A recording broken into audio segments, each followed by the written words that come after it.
And now, Rob on the road, exploring Northern California. We are in Winters, California at the Winters Museum, and inside is a story of a hidden gem. When you go by Lake Berryessa, did you know that underneath the water used to be a town? It's called Monticello, and the story is inside here. In its prime, Monticello was a thriving community, home to about 500 people in the 1940s and early 50s. But you could say Monticello died young. A sister city to Winters, the Monticello Valley was a rich agricultural hub and even home to one of the largest rodeos of its time. This museum shows a really deeply rooted chapter in a lot of people's lives. You see them in the pictures. You see some of the last people leaving. Yeah. You see homes being moved out. You see families walking away from their property. And you see even cemeteries being dug up and moved. It's an emotional exhibit. It is, and I think those people that came back to visit the graves after they were moved, that was sort of the beginning of the museum, because those families that returned, I mean, it was like a diaspora. All these people had been scattered all over to, Napa, Fairfield, Esparto, Winters, and every year, just about the time they used to have the rodeo, they would come back at the cemetery, and they would have a big picnic, and they'd bring pictures, and they would tell old stories of Monticello.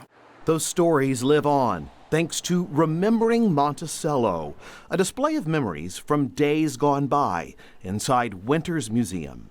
There's also a lot of joy here because you get to reminisce, so it's bittersweet. Yeah, I feel like we've recreated a community. Got Henry's hat, my grandpa's hat, and my dad's hat.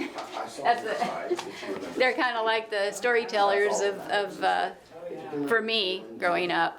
These hats and the signs are as close to home as you can get for sisters Carol McGinnis Fitzpatrick and Barbara McGinnis Hansen. Barbara was the youngest and last person to leave Monticello in 1956, when the town was claimed by eminent domain and demolished, making way for the Monticello Dam and the construction of Lake Berryessa. Right here, tell me about this. This is my brother Ron, my grandfather, and this is the house that my grandfather built and raised his family in Monticello. When you look at these things, what do you feel when you see these pictures that were right here in you and right here? Uprooted. Yeah.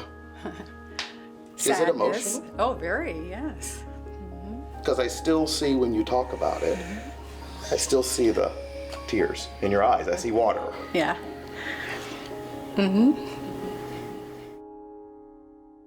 Has creating this helped or hurt? It helped because it's like telling the rest of the story.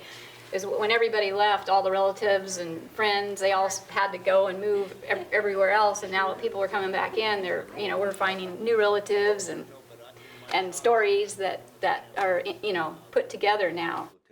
I think what we're trying to show here is that impact was quite severe. That impact, they paid a heavy price for it. They lost a community, and we're trying to recreate that for people to appreciate. And here's the valley, Berryessa Valley, and all of that is filled with water. That's right, yeah. Probably 150 feet underwater. Monticello, named after the home that Thomas Jefferson built, Monticello, was incorporated in 1866, and within a decade, the town was off and running. What are some of your favorite things that you discovered along the way in here? I'm glad you asked. My favorite thing, it's sort of like my little thing. Dorothy Lang was commissioned by Life magazine to do a study of the destruction of the town. And she took 185 photos. Perkle Jones took around 2,000 photos. Wow. The two of them went up there, and little by little they started documenting what was going on as people were moving out.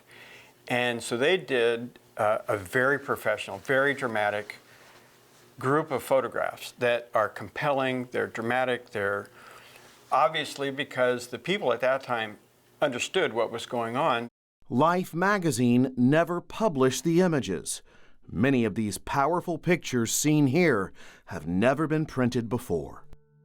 When you go by Lake Berryessa, when you drive around and you can see it, you see the big glory hole there in the middle and the dam and everything, this was underneath.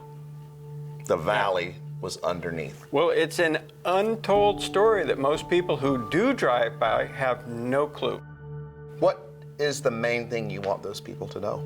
That, you know, water is a commodity that's, you can live without oil, but you can't live without water, so I get it. But we paid a price for that, and some people paid more than others.